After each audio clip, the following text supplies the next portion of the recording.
This program is brought to you by thepodcastfactory.com. Hey there, it's Michelle, and I want to help you to live an epic story lifestyle. So, I'd like for you to do me a favor.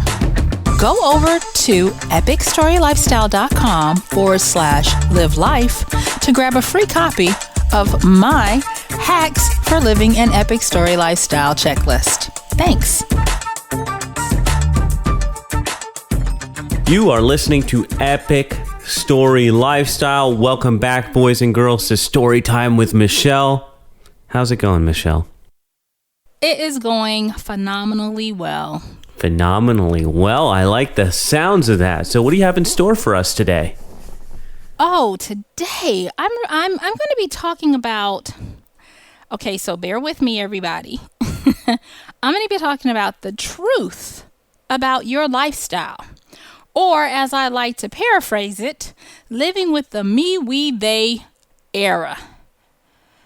And what I mean by this is, recently, I have been doing a few things. I've been training people in a new class, as well as working on a new series. And whenever I start a new series, I have to do something called world building. And for those of you who don't know, I am a full-time romance author, and I train people on how to write romance as well.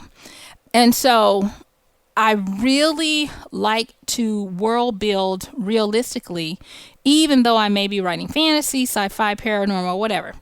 And so because of that, I was doing some research, as I am wont to do. And I was going through kind of like a social history of us over the last century plus. And something amazing that I kind of knew, but not in this succinct way, emerged. And that was that the idea of lifestyle is only about 50 years old. And I didn't realize that. I always love it when I find that kind of stuff out. So what I mean is, there was this, and I think I've mentioned him before, but Edward Bernays, Bernays, he was a nephew of Sigmund Freud, and he was an American, and we call him the godfather of public relations because he actually invented public relations. Before that, the term for public relations was, are you ready? Yes. Propaganda. But propaganda, yes. But propaganda got a bad rap during World War I, and so he had to recoin what he did, and he named it public relations. So believe it or not, folks, public relations is simply the creation and dispelling of propaganda. But okay, so let me get back to this. So the reason I'm so fascinated about telling you the truth about lifestyle is because there is a great story behind it. And it's actually an evolution. So this Edward Bernays guy, he was big at the beginning of the century, like in the teens and the 20s of the 20th century. He was in his 20s, around the mid-20s, and was really fascinated with the work his uncle was doing, especially the part about the id, the ego, the superego, and the irrationality of people. And what Edward did is he found a way to make desires in people that weren't there before. And the way he did that is he did not look at people as people, he looked at them as units or crowds. And so crowd behavior, consumer behaviorism, and all that we attribute to him. Even focus groups, even though he wasn't the one who came up with them, but he was the father of how we got to focus groups, meaning what the masses mean. I mean, even polls, political polls are attributed to him on finding out what people wanted.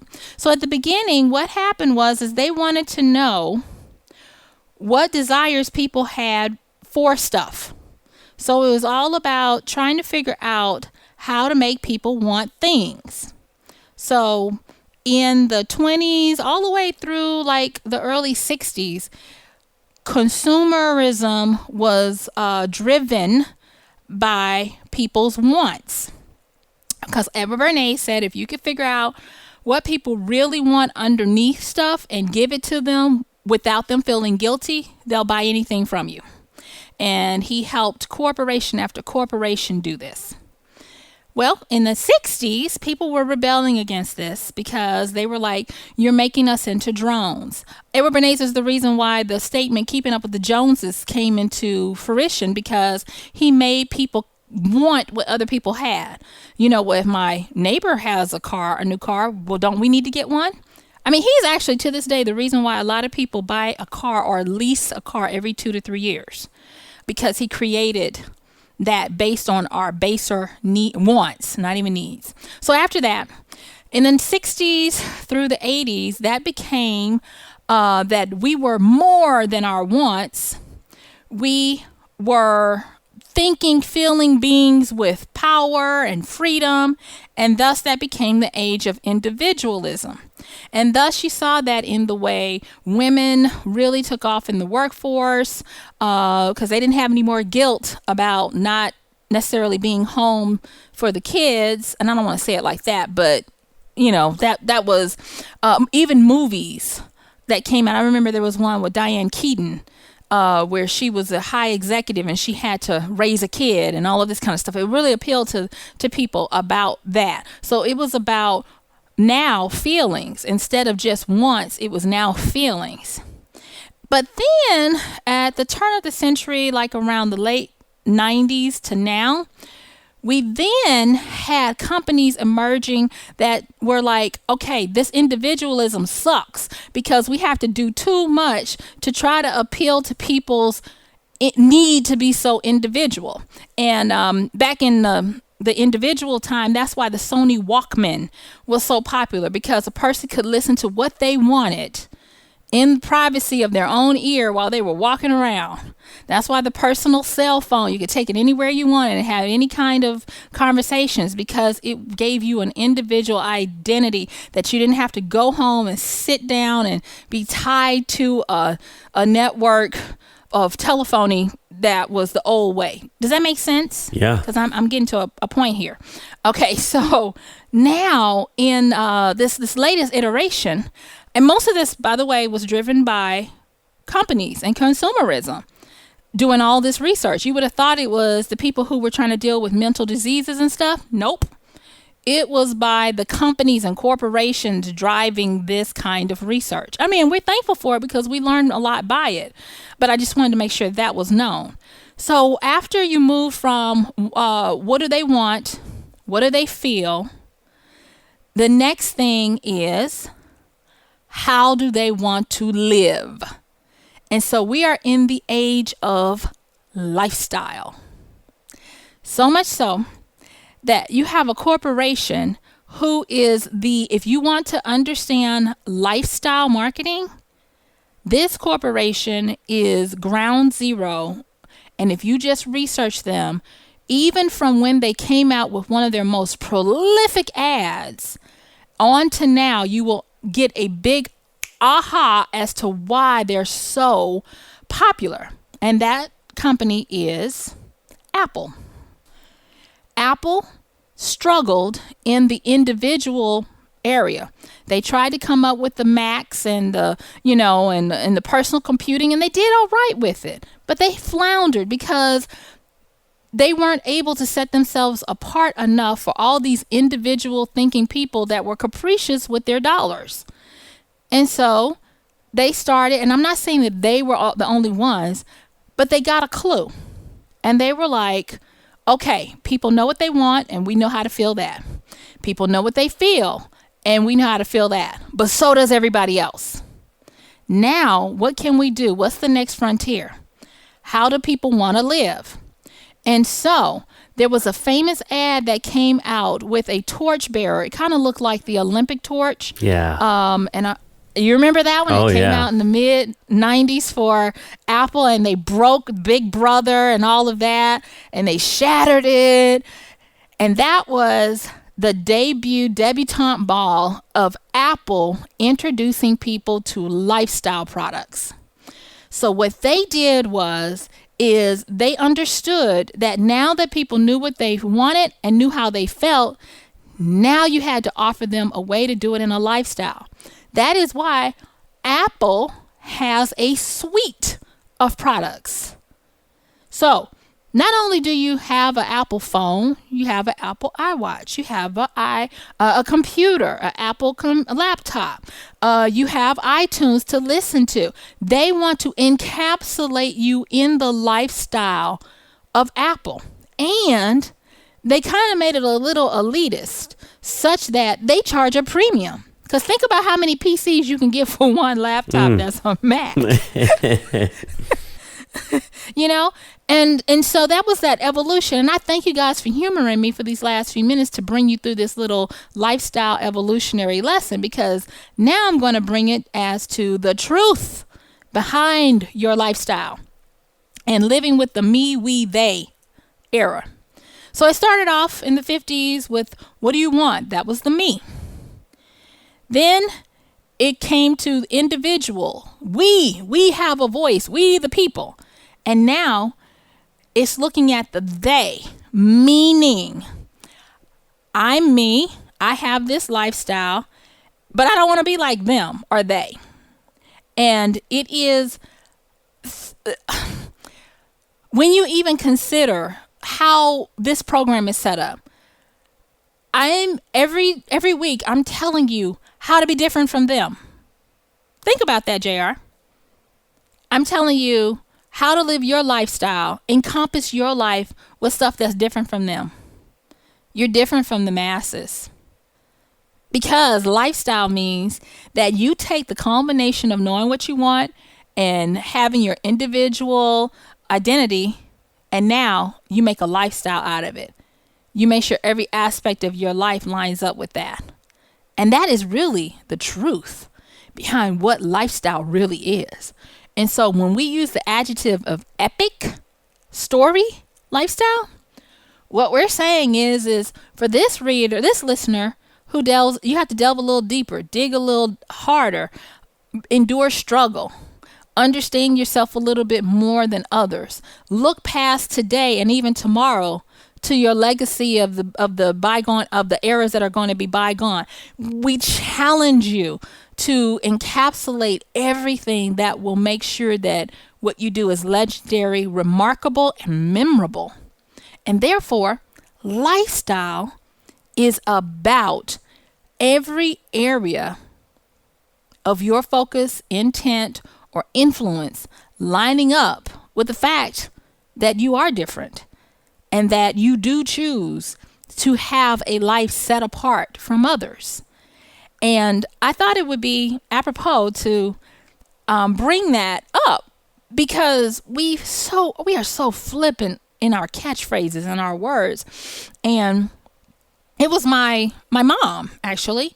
She used to challenge us. She was I think she was a closet lover of words. What is that?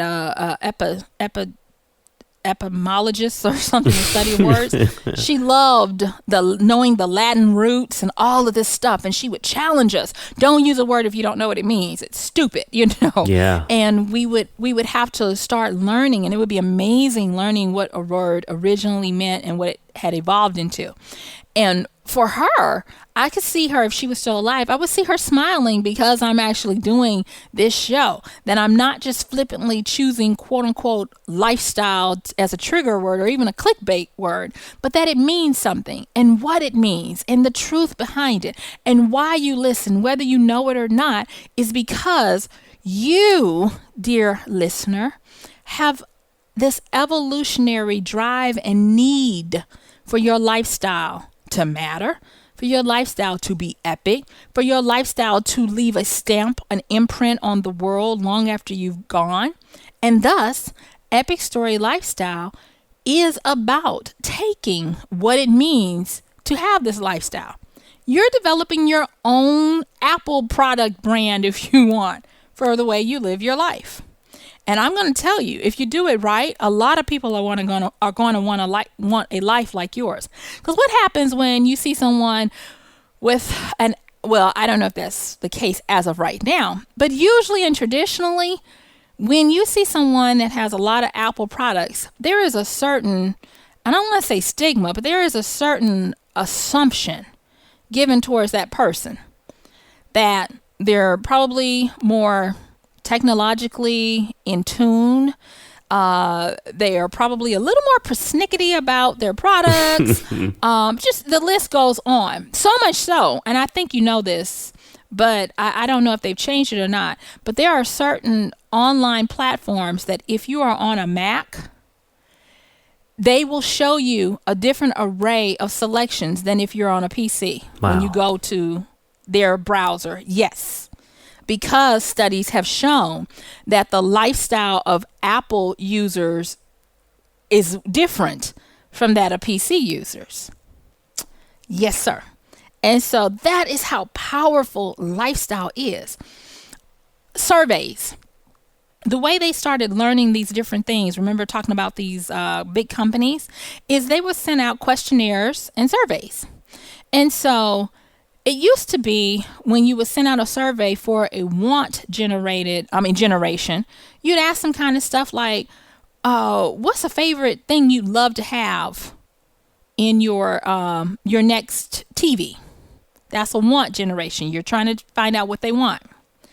Well, if they're individualistic, the next thing or the next questionnaire would be things like, what would you like people to think about your use of this TV? Or what would be something that, or what would be something that you wouldn't like people to think, or what would you wouldn't like to be misunderstood about, because it would be more about them being individualistic. Well, with lifestyle, you have questions like, how important is the impact of your use of this product on the environment? And I know you've seen these kind of questions, haven't you? Sure. Because they are lifestyle questions. Because lifestyle encompasses every area and not just what you want or what you need. I did, at the end of last year, I did a segment about making what you do matter. And I gave some statistics about these generations and how we have to feel like what we do matter.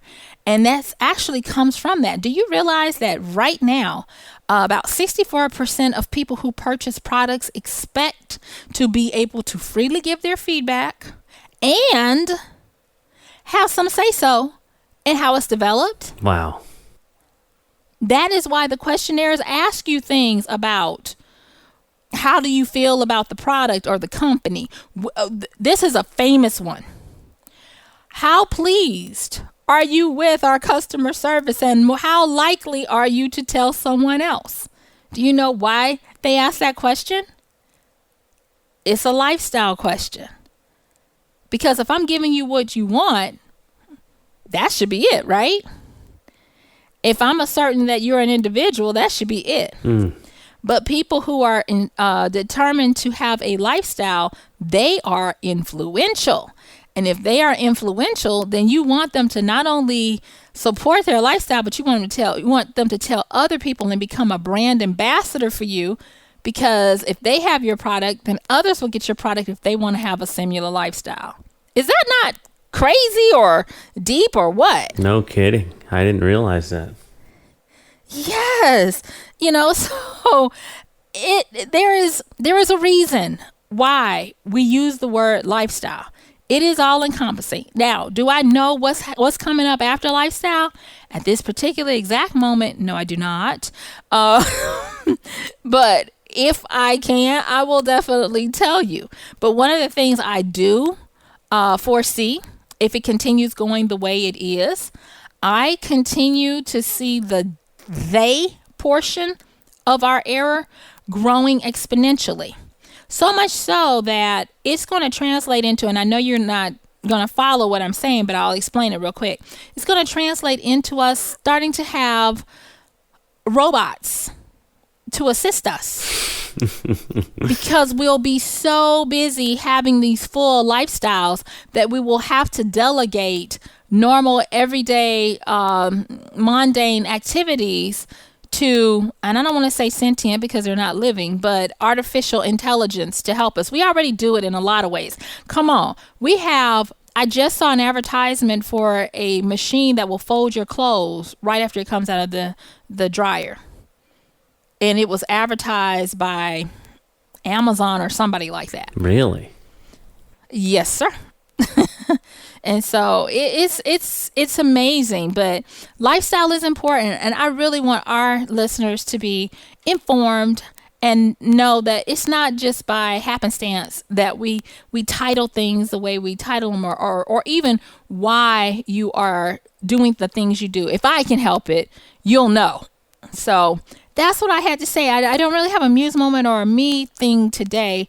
It was just that I really wanted to do this at as early at the beginning of the start of the year as possible, because I never really did that last year as to why this is called Epic Story Lifestyle. And so I hope I have done this justice, and I hope you guys find value in it. And if so, please give us some feedback, leave reviews, and rate this show and this program. And so that's what I got, JR. That was fun. Thank you, Michelle. Thank you, everyone, for tuning in, and we will be back in your earbuds next week.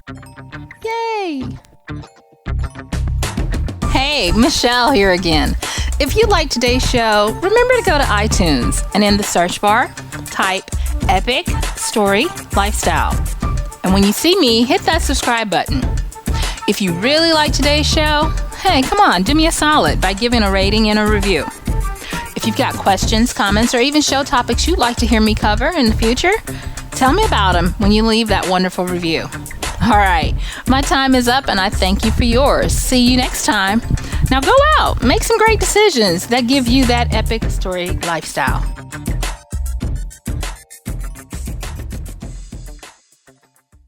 This is the podcastfactory.com.